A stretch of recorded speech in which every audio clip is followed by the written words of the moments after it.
चला अगर माँ बाप नेक हो जाएंगे तो इंशाअल्लाह उनकी औलाद भी नेक बनती है। नारे तकबीर, जोरदार तरीके से ऐसी तकरीर का इस्तकबाल हो। नारे रिसालत, मसलके आला हजरत गौसुल वरा कॉन्फ्रेंस हजरत अल्लामा मौलाना जहांगीर आलम साहब क़िबला ओवैसी सरकारे सुरकाही। सबसे पहले वो पगड़ी वाला को जगाइए जो सो रहा है, जगाइए उसको। कितना बड़ा बिल्ला लटकाया हुआ है। सो रहे थे क्या? नहीं सो रहा था। हाँ, खाली सर लटकाए हुए थे, सोया नहीं था। और ऐसे ही रहिए। और हम सोने वाले को जगाते नहीं है, काहे किसी के नींद में हम खलल पैदा करें ना, किसी को नहीं जगाते हैं। हमको उस पे तरस आने लगता है इसलिए जगा देते हैं। वो क्यों मालूम है? जैसे वो मुड़िया लटका के, मुड़ी लटका के सोता है और कहीं वो सोते हुए गिर गया कुर्सी पर से, तो उनको कहाँ जाना होगा तो बाद की बात है। कमेटी का नुकसान हो जाएगा 300 रुपया कि कुर्सी टूट जाएगी। ये गजब है। कुर्सी टूट जाएगी। वैसे तो जलसा करने वाले तो कितने परेशान होते, वो तो देख भी करते हैं। कभी ऐसा होता है कि ये ट्यूबलाइट फोड़ दिया तो बत्ती तोड़ दिया तो ये हो गया वो हो गया, इस तरीके से डेकोरेशन वाले कर कि इतना इतना नुकसान हुआ, कुछ भरपाई कीजिए। जलसा वाला कितनी मेहनत से चंदा करता है, और कहीं 2-3 कुर्सी टूट गई तो महंगा पड़ जाएगा ना। इसलिए आप लोग सो तो नहीं रहे हैं ना? नहीं सो रहे हैं ना? कोई सो रहे हैं? आप लोग सो रहे हैं कि जाग रहे हैं? थोड़ा हाथ उठा के बताइए कितने लोग सो रहे हैं। नहीं, अब पता चला कि यहाँ सोया हुआ आदमी भी हाथ उठाता है। जब सोया हुआ आदमी हाथ उठा सकता है तो जागा हुआ हाथ नहीं उठाएगा? थोड़ा एक मर्तबा हाथ उठा के बोले या रसूल अल्लाह, माशाअल्लाह माशाअल्लाह, अल्हम्दुलिल्लाह अल्हम्दुलिल्लाह, सुभान अल्लाह। अभी तक ऐसा लग रहा है कि अभी अभी जलसा शुरू हो रहा है। बहुत अच्छी नकाबत, बहुत अच्छी खिताबत, बहुत अच्छी वाज़ो नसीहत। चंद लम्हों में जो हमने और आपने समाअत की, उस्ताजुल उलमा अदीब शहीद हजरत नकीब अहले सुन्नत मौलाना महबूब गौहर साहब की मदद आलिया। अच्छा बयान हुआ। चाहे निकाबत की तबस्सुल ही से हो, हमें और आपको सीख मिली है। बहुत अच्छा खिताब हुआ। खतीब अहले सुन्नत हजरत मौलाना मोहम्मद कुतुबुद्दीन साहब की मदद आली की बहुत अच्छी शायरी हुई। मद्दाह रसूल शायरी इस्लाम हजरत कारी तौक़ीर रजा साहब की मदद आली की। ए भैया, आप लोग जा रहे हैं क्या? अच्छा अच्छा अच्छा। जब ये जाने वाला को पूछते हैं, अभी जैसे बोला ना, इसको समझ रहे हैं आप लोग? इसको समझ रहे हैं? इधर वाले समझ रहे हैं? इधर वाले इसको समझ रहे हैं ना? एक साहब इसी तरह जलसे से उठ करके जाने लगे। मैंने कहा किधर? ओ मुस्कुरा के बोला, बोला माशा। ये क्या होता है? बोला क्या मौलाना साहब आप भी नहीं समझ रहे? बोले नहीं, समझे या ना समझे थोड़ा बताइए तो इसको क्या कहते हैं? अपनी जुबान से बोलिए, कहाँ जा रहे हैं? कहाँ? क्या बात करते, काहे मुंह खुलवा रहे हैं? बोलिए ना, कहाँ जा? इसका मतलब जुबान से बोल सकते हैं? बोला हाँ। तो बहुत उर्दू थोड़ा बोलने का शौक हो जाता है। जब उलमा के करीब आता है ना तो सोचता है कि हम भी अपना भाव दिखावे। हाँ, तो बोलने का शौक हो जाता है ना। बोला बोल दें? बोला हाँ बोलिए। कहाँ? बोला स्टीरिंगिया। जा रहे हैं? कहाँ जा रहे हैं? स्टीरिंगिया। अरे इसको स्टीरिंगिया, अजीब हालत है, अजीब है स्टीरिंगिया, अजीब है। तो नहीं, कभी कभी देखिएगा बूढ़े लोगों को या नौजवानों को देखिएगा जो इनसे इल्म से दूर है ना, कभी मुसाफा करेगा। एक मौलाना साहब के करीब आए और कहा अस्सलाम वालेकुम, वालेकुम अस्सलाम, और मुसाफा किया, और जैसे ही मुसाफा किया वैसे पढ़ा अस्तगफिरुल्लाह। चाचा पढ़े क्या अस्तगफिरुल्लाह। अब मौलाना साहब इधर उधर देख रहे हैं कि अब हम क्या पढ़े। बोले उसका जवाब फट से दे दो। बोला कौन सा जवाब रहेगा। हम बोले पढ़ो ला हौला वला कुव्वता इल्ला बिल्लाह। जैसा सवाल वैसा जवाब। हाँ, इसका क्या बोलते हैं, वो बोला क्या, इसको क्या कहते हैं, इस्तिंजा। इस्तिंजा समझ रहे हैं आप लोग भी करते हैं क्या? यहाँ के लोग इस्तिंजा करते हैं। अल्लाह का शुक्र है कि यहाँ के लोग इस्तिंजा भी करते हैं, वरना तो एक जलसे में ऐसे पूछा गया तो पता चला था कि इस्तिंजा तो वहां करते हैं, उस मोहल्ले वाले गांव वाले इस्तिंजा करते थे, लेकिन हफ्ता में एक मर्तबा करते थे। आप लोग भी हफ्ता में एक मर्तबा इस्तिंजा करते हैं? अरे जोर से बोलो ना। रोजाना करते हैं? रोजाना एक मर्तबा। अच्छा, जब जब जरूरत पड़ती है इस्तिंजा किसको करते हैं? अरे जोर से बोलना। हाँ, किसको कहते हैं इस्तिंजा? पेशाब। हाँ, पेशाब, समझ लिए?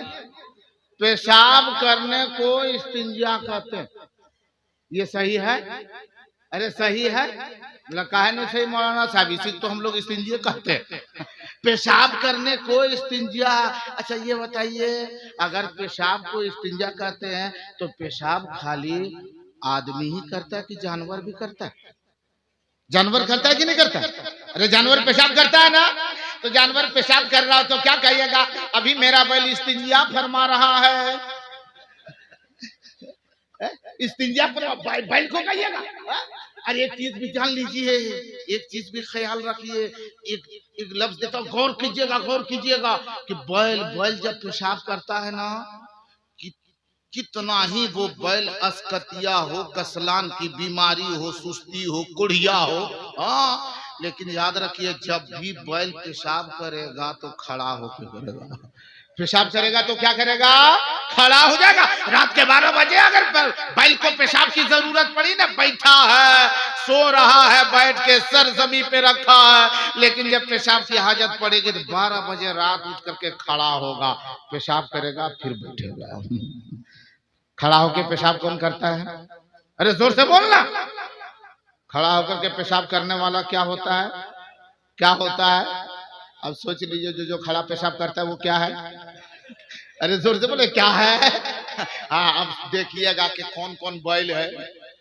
आज के बाद में अंदाजा लगाइएगा कि अपने इलाके में कितना बैल है। अंदाजा लगाइएगा कि कितना आदमी है और कितना बैल है, वो पता चल जाएगा। एक नुस्खा दे दिया ना। हाँ, इस्तिंजा वो कहता था हफ्ते में एक मर्तबा करता था। अल्लाह का शुक्र है दिल भाग भाग हो गया कि यहाँ के लोग रोजाना करते हैं।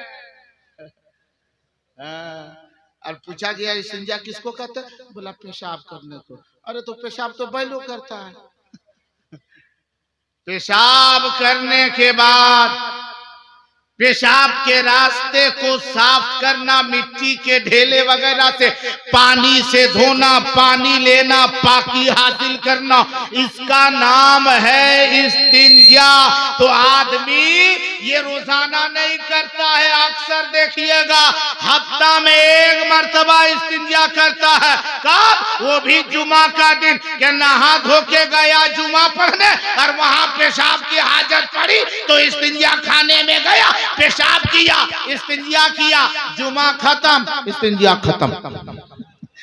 फिर एक हफ्ता के बाद इस्तिंजा करेगा और उसके बाद नारा लगाएगा गौस का दामन, तो सब जवाब देगा नहीं छोड़ेंगे, और हफ्ता में एक दिन इस्तिंजा करेंगे।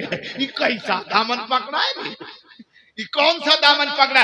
गौसुल वरा की पाकीज़ा मजलिस में आने वालों, एक पैगाम देना चाहता हूँ। पूरा मजमा एक मर्तबा पेशगी बोले सुभान अल्लाह।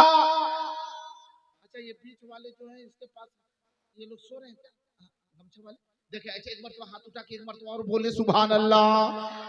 हाँ माशाल्लाह माशाल्लाह, नहीं जागते जागते। पहली मरतबा हाथ नहीं उठाया तो हम सोचा शोर है, और सोने वाले को हम जगाते नहीं लेकिन मजबूरी है, थोड़ी सी तवज्जो रखे। और सुभान अल्लाह, आप जो ये कह रहे हैं, आपका ये कहना कोई बेजा नहीं है, कोई बुरा नहीं है, बल्कि मैं फख्र से कहता हूँ, जब भी कोई खुदा का बंदा अगर सुभान अल्लाह कहते रहता है, चाहे मिलाद की महफिल हो, चाहे कॉन्फ्रेंस हो, चाहे जलसा हो, चाहे इंफरादी तौर पर हो, चाहे इज्तिमाई तौर पर हो, चाहे तन्हा बैठा हो, चाहे मजमा में बैठा हो, अगर वो सुभान अल्लाह कहते रहता है, सुभान अल्लाह कहने से उसकी जुबान तर होती है, उसके नामे अमाल में नेकियां लिखी जाती है, और साथ ही साथ जो फायदा उसे मिलता है वो ये है कि अल्लाह की पाकी बयान यहाँ करता है। रब्बे काबा फरमाता है, फरिश्तों गवाह रहना, जो मेरा बंदा मेरी बड़ाई अगर चंद लोगों के दरमियान जमीन पे कर रहा है, फरिश्तों मैं उसकी बड़ाई, उसकी तारीफ फरिश्तों तेरे दरमियान कर रहा हूँ, गवाह रहना। उसी सुभान अल्लाह की बदौलत क़यामत में उसकी बख्शिश हो जाए। वाह वाह वाह, नारे तकबीर, नारे रिसालत, सुभान अल्लाह सुभान अल्लाह। बेस खुला हो तो बंद कर दीजिएगा, आवाज बहुत अच्छी है, माशाल्लाह माशाल्लाह, अल्लाह सलाम किया था। हाँ रख दे बताइए, वो देखेगा तबे फिर आएगा लोग। अल्लाह सलाम किया था। हाँ रखिए रखिए, हाँ जो माल दिख रहा मैंने, ये लोग क्या कर रहा है सो देख रहे हैं कि नहीं देख रहे हैं? ये काम आप लोगों को नहीं करना, क्योंकि बहुत भारी गुनाह है। हाँ थोड़ी देर सुनेंगे, थोड़ी देर सुनने के लिए तैयार है। सुभान अल्लाह की बात आ गई। मेरे आका अलैहिस्सलातु तस्लीम इरशाद फरमाते हैं, जिस किसी खुदा के बंदे ने, जो कोई खुदा का बंदा अगर दिल से वो सुभान अल्लाह पढ़ता है, तो अल्लाह जल्ला शानहू उसके नामे अमाल में इतनी नेकियां अता फरमाता है, गोया जमीन से लेकर के आधे आसमान तक नेकियों से भर दिया जाता है। इतनी नेकियां गोया जमीन से लेकर के आधे आसमान तक नेकियों से भर दिया जाता है। तमाम मजमा एक मर्तबा बोले हाँ हाँ सुभान अल्लाह। फिर खतीब ने एक जगह पर की, फिर उन्होंने कहा, फिर अल्लाह के रसूल फरमाते हैं, जब भी कोई खुदा का बंदा उसी मजमे में, उसी जगह में अगर दूसरी मर्तबा सुभान अल्लाह कहता है, माशाअल्लाह कहता है, तो अल्लाह जल्ला शानहू उसके नामे अमाल में इतनी नेकियां अता फरमाता है, गोया आधे आसमान से लेकर के अर्शे बरी तक नेकियों से भर दिया जाता है। हाय हाय हाय हाय, कितनी नेकियां मिली। एक मर्तबा सुभान अल्लाह कहा, गोया जमीन से लेकर के आधे आसमान तक नेकियों से भर दिए गए। दूसरी मर्तबा सुभान अल्लाह कहा, गोया आधे आसमान से अर्शे बरी तक आपके नाम अमाल में नेकियों का इजाफा हो गया है। इतनी नेकियां मिल गई। तकरीर हो रही थी, ओ मजमे में सुभान अल्लाह, ओ दीवानगी छा गई, सुभान अल्लाह। 2 4 5 मर्तबा हो गया। फिर उसके बाद मौलाना साहब बैठ गए। अब दूसरे शायर साहब की बारी आई, वो पढ़ने लगे। मजमे में कोई नहीं बोल रहा, कोई सुभान अल्लाह नहीं कर रहा, सब खामोश है। अब वो कह रहे, भैया सुभान अल्लाह बोलो, अभी आपने सुभान अल्लाह की फजीलत सुनी है ना, क्यों नहीं बोल रहे, क्या वजह है? एकदम मजमा खामोश है। दूसरे तीसरे की बारी आई, उन्होंने बार बार कहा सुभान अल्लाह कहें, कितनी फजीलत है सुभान अल्लाह में, आप लोगों ने सुना है, बोलिए सुभान अल्लाह। तो सब लोग खामोश है, कोई नहीं बोल रहा है। एक साहब खड़ा हुआ और खड़े होने के बाद में कहा, मौलाना साहब आप लोग कह रहे हैं बार बार कहिए सुभान अल्लाह, कहिए सुभान अल्लाह, कितना सुभान अल्लाह कहेंगे? अभी आपने तकरीर में सुनी ना, एक मर्तबा सुभान अल्लाह जो कहता है उसके नामे अमाल में इतनी नेकी मिलती है, गोया जमीन से लेकर के आधे आसमान तक नेकियों से भर गए। फिर दूसरी मर्तबा सुभान अल्लाह कहा तो आधे आसमान से अर्शे बरी तक नेकियों से भर दिया गया। अब बताइए, हम लोग 3 4 मर्तबा कह दिए हैं, जगहिया कहाँ है जो रखेंगे? रहने की जगह कहाँ है? 2 मरतबा तो भर गई है। जगह आई है नहीं, इसलिए हम लोग 5 मरतबा कह दिए हैं, 3 मरतबा एडवांस कर दिए हैं, वही तभी जगह नहीं मिली है। फिर हम लोग कायल और ज्यादा भेजेंगे। हमने कहा सुनो चलो ठीक है, आपका ये कहना अगर सही है मान लिया, लेकिन क्या गारंटी दे सकते हो कि आपने जो सुभान अल्लाह कहा है वो सुभान अल्लाह कहना रब की बारगाह में कबूल हो गया हो, अल्लाह को महबूब हो गया हो, अल्लाह का प्यारा हो गया हो, अल्लाह ने उसे कबूल कर लिया? कोई गारंटी दे सकता है? मजमे में सन्नाटा छा गया। मैंने कहा फजर की नमाजियों से पूछो, ये फजर की नमाज पढ़ने वाले इस भयानक ठंडक में ठंड पानी में से तूने वजू किया है, वजू करने के बाद मस्जिद गए, नमाजें आपने पढ़ ली, फजर की 2 रकात सुन्नत आपने पढ़ी, फजर के 2 रकात फर्ज आपने अदा की है, इस भयानक ठंडक में तूने वजू किया ठंडे पानी से, फिर नमाज आपने अदा कर ली है, इतना बता इतनी मुशक्कत झेलने के बाद क्या तू गारंटी दे सकते हो कि तेरी नमाज अल्लाह ने कबूल कर ली? फजर के नमाजी ने जवाब दिया मैं इसकी गारंटी नहीं दे सकता। अब मैंने जोहर की नमाजी से पूछा आपने जोहर की नमाज पढ़ी है, इतना बता दे क्या आपने ये जो नमाज पढ़ी है ये नमाज की गारंटी है कि आपकी नमाज अल्लाह ने कबूल कर ली है? जोहर के नमाजी ने जवाब दिया इसकी मैं गारंटी नहीं दे सकता। असर मगरिब ईशा की नमाजियों से पूछा, जवाब दिया मैं इसकी गारंटी नहीं दे सकता। मैंने एक चचा के दामन को थामा जो यकीनन हमसे कुछ उम्र में ज्यादा थे, मिसले चचा है। मैंने कहा ये कौन है? जवाब दिया ये काबे का तवाफ करके आया है, हज करके आया है। मैंने कहा हाजी साहब इतना बता दे हज करने में कितने पैसे खर्च हुए? जवाब दिया 4 लाख खर्च लगा। मैंने कहा चलो 4 लाख खर्च हो गए, लेकिन इतना बता दे 4 लाख आपने पसीने की कमाई लगा के खर्च की है। फिर उसके बाद मक्के तक पहुंचे, मक्का मदीना गए, लेकिन मक्के में गए तो काबे का तवाफ किया, खिलाफे काबा को बोसा दिया, हजरे अस्वद को तो आपने चूमा है, मकाम इब्राहिम पे 2 गाना आपने अदा कर ली है, सफा और मरवा की सही की है, मुज़दलिफा तो अरफात में हाजिरी देनी है, मदीना तैयबा में हाजिरी दे करके गुंबद खजरा की जियारत कर ली है। लेकिन इतना बता दे क्या आप गारंटी दे सकते हैं कि आपके हज को अल्लाह ने कबूल कर लिया? हाजी साहब ने जवाब दिया इसकी गारंटी मैं नहीं दे सकता।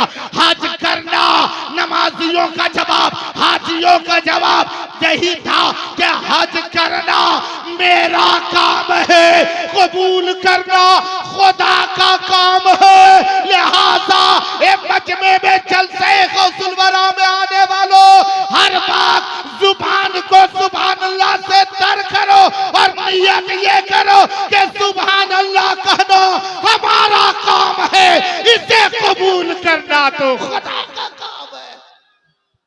इसलिए सुभान अल्लाह कहते रहो।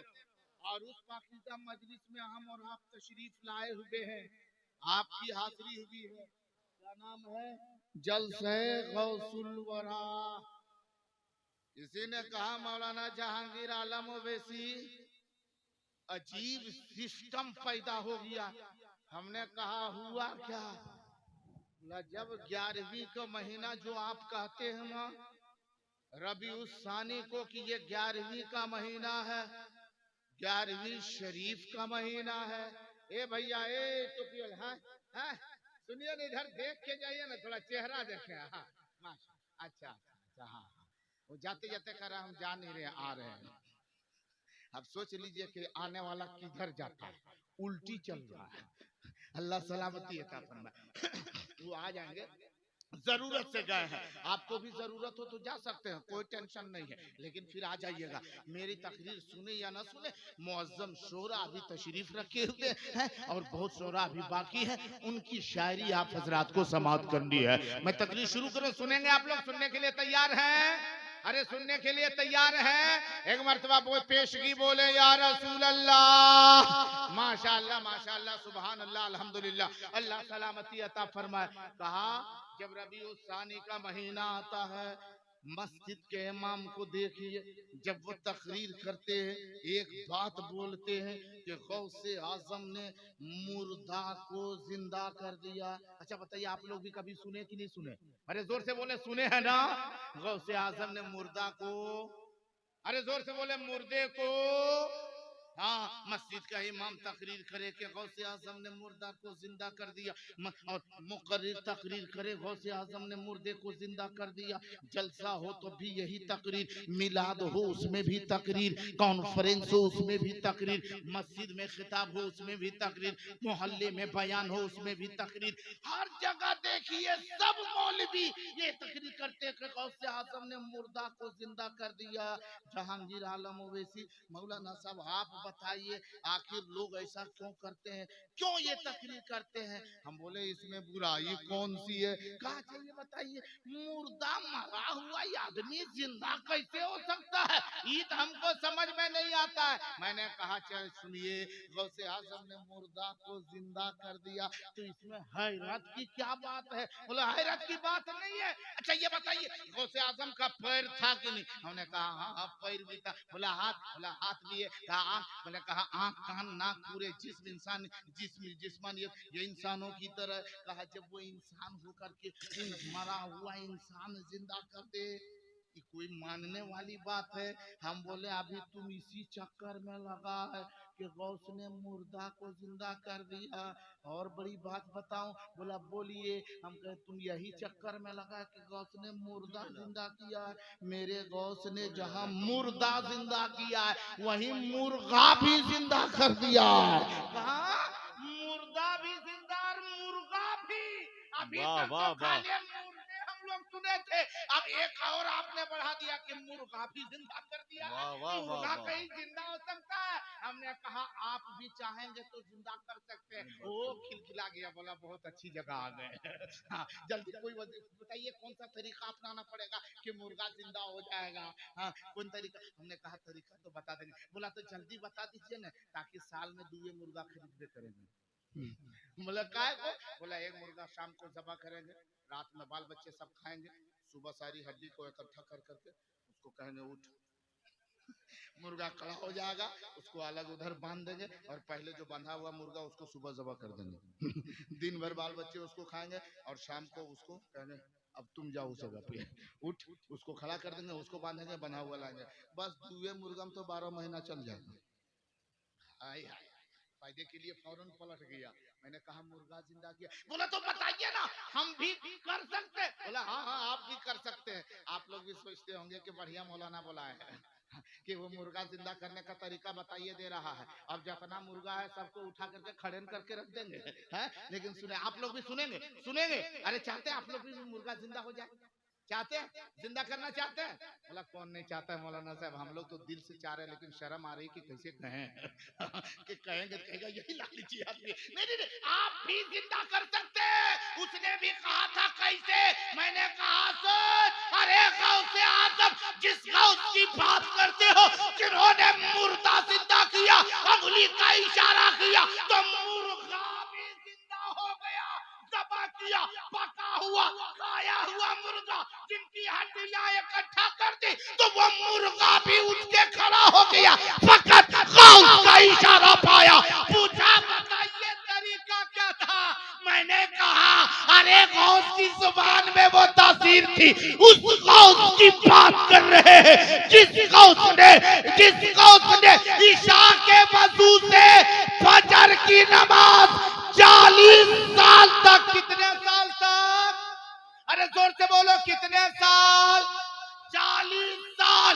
जिस गौस ने ईशा के वजू से फजर की नमाज पढ़ी है उसी गौस को रब्बे काबा ने वो मकाम दिया है कि अगर उंगली का इशारा किया तो 100 साल का बड़ा मुर्दा उठ के खड़ा हुआ और अगर गौस ने इशारा कर दिया तो मुर्गा भी जिंदा हो गया।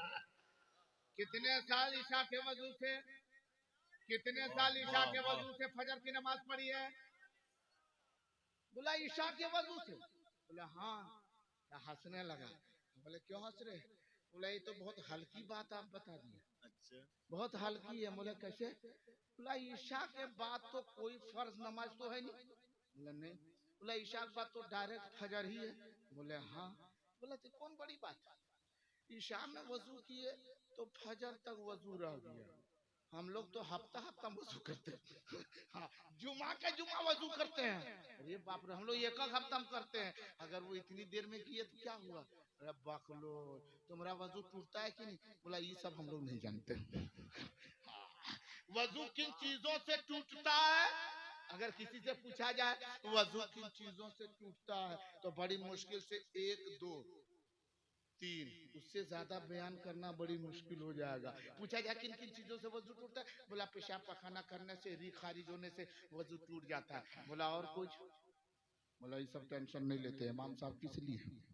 इमाम साहब से पूछिए। अरे फ्री थोड़ी रखा है, तनख्वाह देते हैं, पैसा देते हैं, वो समझेगा ना कैसे वजू टूटता है नहीं टूटता है, सब हम ही लोग बताएंगे तुमको रखे कहे को। ये बाप रे, कितनी तनख्वाह देते हैं? कम देते हैं मौलाना साहब, बहुत तनख्वाह देते हैं। बोले कितनी देते हैं? 6000। अरे बाप रे, 6000! हम बोले मुहुआ बंकर सब हवा उसी में बोलते हैं। 6000। हम बोले बहुत ज्यादा देते? बोला तो कम देते। बोले आपकी तनख्वाह कितनी है? बोला नहीं हमारी ज्यादा नहीं ज्यादा। हम बोले कितनी है? बोला नहीं 25,000 है। 25,000 है। बोला अच्छा ये बता 25,000 ज्यादा है ना 6,000 है? बोला ना देखने में तो ज्यादा ही है, लेकिन मौलवी मौलाना पैसा बड़ी बरकत, बहुत बरकत। हम बोले यही करके आज तक तो आप लोगों ने तनख्वाह नहीं बनाई। बहुत बरकत मौलवी मौलाना पैसा में, बहुत बरकत। हम बोले ऐसा करो, इस मर्तबा ऐसा करना ना कि तुमको जो तुम्हारी जो तनख्वाह 25,000 है ना, बगैर बरकत के है, बगैर बरकत वाले पैसा मौलाना साहब को देना, और 6,000 वो बरकत वाला रुपया ले लेना, और 1 महीना एकदम पेट डंगा डंगा ठोक ठोक के खाना, बहुत बरकत है। और बगैर बरकत वाला मौलाना साहब को, इमाम साहब को दे देना, बेचारा फूक फाक के उसमें बरकत करेगा। बोला ना ना ये सब हम लोग नहीं करते, काहेल किसी का पैसा लेने जाएंगे। इतना रहम कर रहा, किसी को काहे हम लोग सताएंगे। याद रखो मेरे मुसलमान भाइयों, इमाम सैयदना गौसे आज़म ने इशा के वजू से फजर की नमाज पढ़ी कितने साल? अरे जोर से बोले कितने साल? 40 साल। 40 साल गोया गौसे आज़म ने अगर इशा की नमाज पढ़ी है, फिर उसी वजू को बाकी रखा और फिर फजर की नमाज पढ़ी है, गोया गौसे आज़म का वजू टूटा नहीं था। एक चीज और देखिए, सिर्फ पेशाब पाखाना री के अखराज से ही वजू नहीं टूटता, उसके अलावा बहुत सारे हैं। उनमें एक ये भी है कि जिस्म में कहीं कटन लग जावे, कट जावे, उससे खून निकल के बह जावे, उलमा इकराम फरमाते हैं कि वजू आपका फासिद हो गया, वजू टूट गया।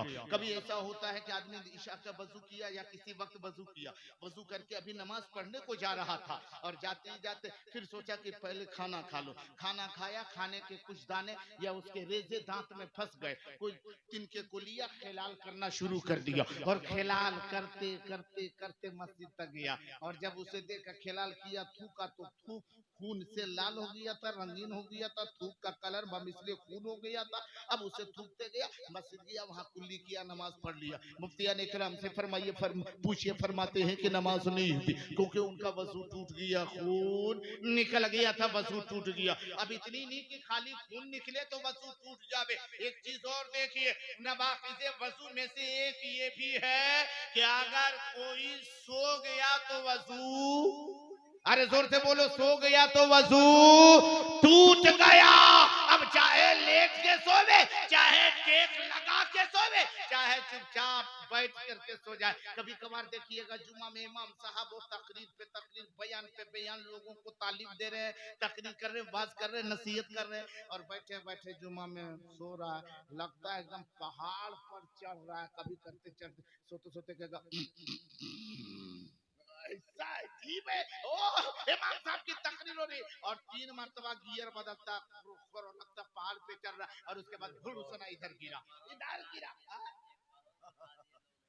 जी हजरत, जुमा में देखिए इमाम साहब तकरीर कर रहे हैं, और बैठे बैठे सो रहा है, और सोते सोते कोई ऐसा लगता है कि सो नहीं रहा, पहाड़ पर चढ़ रहा है। कैसे करेगा ना, सोते सोते अजीब तरीके से, हाँ, ओ लगता है मैं इसका गियर फंस रहा है, गियर फंस रहा। अब फिर अचानक देखिएगा इधर गिरा, वैसे हाथ से रोक दिया। पूछिए इन मुफ्तियान इकराम से, पूछिए इन उलमा इकराम से, पूछिए ये उलमाए दीन से कि जब तक बैठे बैठे सो रहा था तब तक तो गुंजाइश थी कि इसके वजू बाकी है। जो ही सुरीन जमीन से जुदा हुई यानी गिरने लगा, चाहे हाथ के टेक लगा के रोक लिया, गिरा नहीं। मुफ्तियान इकराम फरमाएंगे कि वजू टूट गया, वजू, अरे जोर से बोलो, वजू टूट गया। और जब वो गिरेगा ना, जब गिरेगा तो बगल वाला पूछेगा सो रहे थे क्या, सो रहे थे? ना ना कभी नहीं, जुमाम सोएंगे, कभी नहीं सोते ना। बोला था गिर रहे थे, बोला ना गिर नहीं रहे तो हाथवा इधर रखे थे। और वैसे ही वो नमाज पढ़ लेगा। फिर कहा जाएगा जाइए वजू कर लीजिए, कहीं सो गए होंगे तुम देखा हमको सो रहे थे। बोला नहीं वही कह रहे हैं कि वजू कर लो। देख लो ठीक नहीं होगा, इस जबरदस्ती बोलोगे ना ठीक नहीं होगा, यका झापड़ मार देंगे हम। अरे तुम्हारी भलाई के लिए करा, फिर भी वो जाने को तैयार नहीं। काहे को कि लोग कहीं ना कह दे कि ये सो रहा था ना।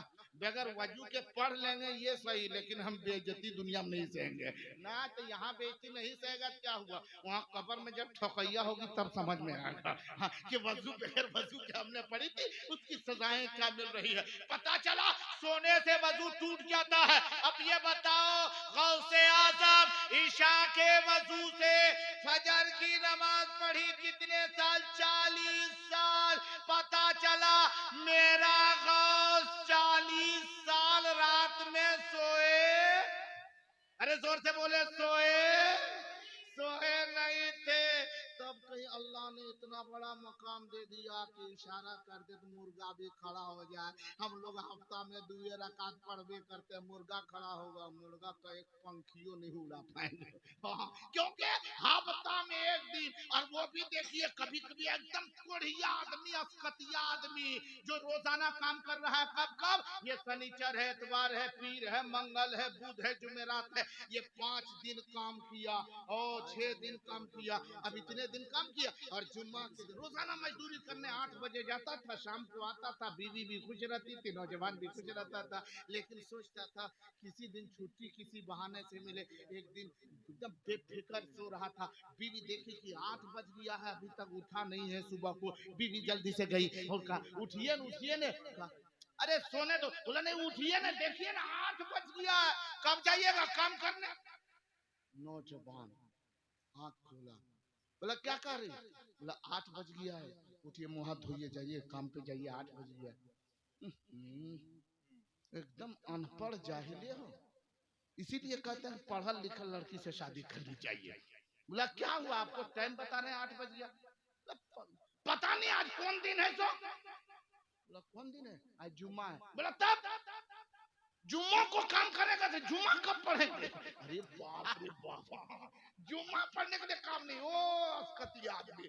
आप बीवी बोली लगता है कि मेरा शौहर है अब सुधर गया, अब सुधर गया, अल्लाह का खौफ दिल में है, अब रोजा नमाज के बारे में सोचने लगा। फिर पलट के सो गया। ओ जुम्मे की अजान हुई, तब बीवी करे अजान हो गई जुम्मा की।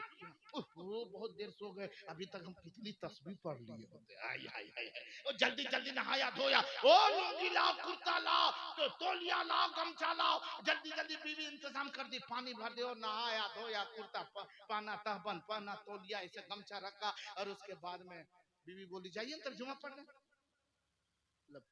टोपी कहाँ है? टोपी लाओ, टोपी निकालो, टोपी। अब बीवी खरी टोपी, बोला टोपी निकाल। अब एक हफ्ता में एक दिन टोपी खोजेगा, कहाँ मिलेगी रे? अब वो बीवी पता नहीं ये मोटरी में कि ये गठरी में कि ये बक्सा में कि ये अलमारी में। अब कभी उसकी बीवी गोठरी खोलती, कभी वो मोटरी में देख रही, कभी इस अलमारी में। तब तक इधर बाहर से आवाज दे रहा है, अरे टोपी मिली। बीवी एकदम डर के मारे खोज रहे, जल्दी खोज, बहुत टाइम हो रहा है, जल्दी खोज। ओ बीवी खोजते खोजते परेशान हो गए, आहिस्ता आहिस्ता दरवाजे तक आई। इसके बाद शौहर ने कहा मिली टोपी मिली? बीवी बोली ना नहीं मिली। नहीं मिली तो जो तोरे नाम पर आज जुम्मो छोड़िए देंगे। जुम्मा भी नहीं पढ़ा, जुम्मा भी नहीं पढ़ा। ये देखिए परहेजगारी घटिया आदमी, हमें टोपी नहीं मिली। अब बताइए सही बात, एक आदमी एक दिन टोपी खोजिए कहाँ मिलेगी? और आलम ये कहेगा माशाल्लाह, तेरे नाम पर छोड़ दिया। जा, अब तुम समझो, वो समझेगी कि तुम समझेगा बेटा, बाद में पता चलेगा, अभी तुम्हें पता नहीं चल रहा है। लोगों, अपने अमाल को सुधारो, अपने आप को अच्छा बनाओ।